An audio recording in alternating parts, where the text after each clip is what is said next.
هوښیاره ښځه د خپل خاوند نه بوجونه کموي او قمقله ښځه چې هغه بوجونه درته ښه ډېروي. یو خبره به دومره نه هغه به یې ته ډېره کړي، او هوښیاره ښځه غټه خبره به راته معمولي کړي. دویمه خبره هغه دا چې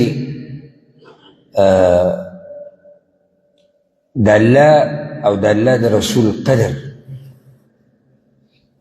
تعظیم تا ورته ویلي وی چې دې ویلي بیا به وپوهېږي. نو زما نه لوی غم کم شو. درېیمه خبره د دروند سړي د میلمه سره لوی غم وي. خیال مې دی که نه دې خبرې ته پښتنو کې دا خوی د نږدې وخته پورې ټولو کې اوس په بعضو کې دی ډېر افسوس سره دی. یا خو د دنیا پراخه شوه ځکه زموږ نه دا خوی ځي. مخکې غریبي وه ځکه میلمستیا و میلمه دوست و. اوس به یو پیسې ډېرې شوي ځکه و بخیلان شوي. او یا د دې نورو قومونو سره زموږ دا ګډون راغی وي د عید لاسه وی اوس څه نه څه وجه خو شتې. اوس خو چې میلمه غریب به یې کېنولی او هغه به ځان له یوازې په کمره کې ناست او دی به په یو ځای کې او بل ځای کې به چې ډوډۍ ورته کېږي ست به مسلمان نه کوي. هلکه نو دا بل ورته وایي دا به د بعضو مولیانو نه دا خبره اورېدلې ده صحیح هم ده او دا غلط هم ده. وایي ګوره دا هسې تکلفات دي داسې زیاتې دی چې ست به کوې او ست به غواړي. ګوره دا دروند خوی دی. شریعت مونږ ته دروند خوی ښوولې. دا خبره که مولوي صاحب کې او که هر څوک کې دا خبره غلطه ده.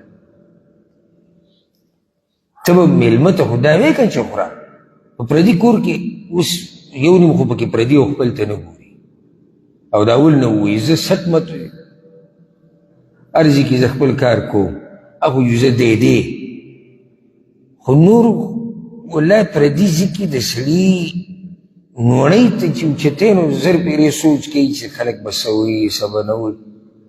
نو چې کور والا درته وایي چې خوره نو سړي زړه لږ خوشحاله شي چې ځه ما ته اجازت هم دی او که زه اوس هر څه بیا راته وایي خوره که نه بار بار دا د دروند کوربه خوی خوره که نه تا خو وانه ګسته.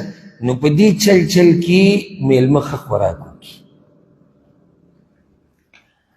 او بعض ځایو ته زه به خپله تلی یم کله سړی په هغه تلو باندې بیا ستومانه شي.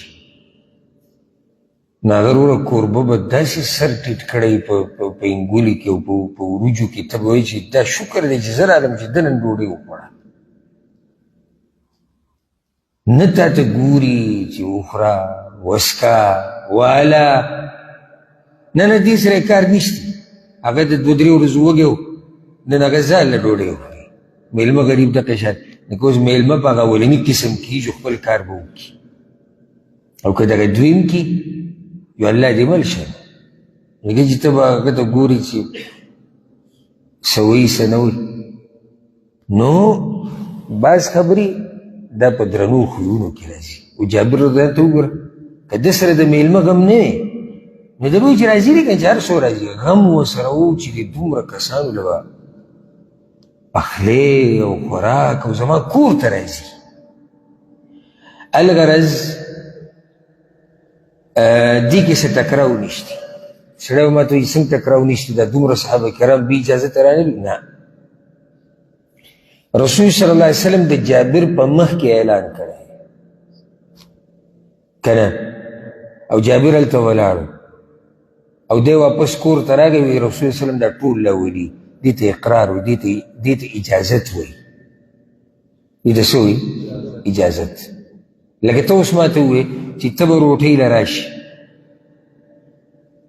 او ما سره 2 ملګري ناست او زه هغوی ته وایم اورئ پروګرام له به ځو ګورئ او ته هېڅ هم ونه واپس لاړ شي او ما ته ووایي چې ګوره بیا هېر نه شي را به شي دا ته اصل کې ومنله چې صحیح ده دا دوه به هم تا سره راځي. اوس پوه شوې که نه. او حاشا وکله کېدی نه شي چې صحابه کرام هغه دروند